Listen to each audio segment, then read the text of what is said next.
Today I'm going to show you how to do a right slant decrease in fisherman's rib. I've got some here already that I was doing in the round, and what effectively a right slant decrease is, you're going to decrease 2 stitches and have 1 stitch floating on top of those 2 decreases to the right.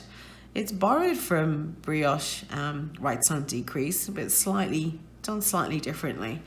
This is how we do it. What you do is you're going to slip this first stitch knitwise, and then we're going to knit this next stitch, even though it's purl, we're going to knit it. Then we're going to pass the slip stitch over our working stitch.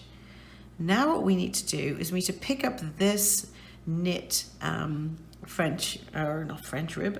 fisherman's rib, from the back to the front below, not on top, but below. So you're picking up the strand. So you go into the stitch below, pick it up purlwise from back to front, and then we have our 2 stitches on the needle. So what we want to do is actually bring these back onto our left-hand needle. And then we want to pass this first stitch over our working stitch, creating that right slant, and then place this back onto our right-hand needle.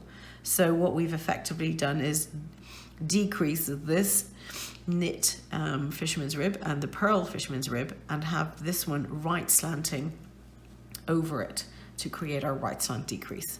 I'll just show you one more time. So we're going to do purl this one, knit one below, which is knit into the stitch below, fisherman's rib is, purl this one. So just say we want to do another right slant decrease here. These 2 stitches will be decreased, and this guy is going to end up floating across them to the right. So again, we're going to slip this one knitwise, knit the following stitch, pass the first slip stitch over our working stitch.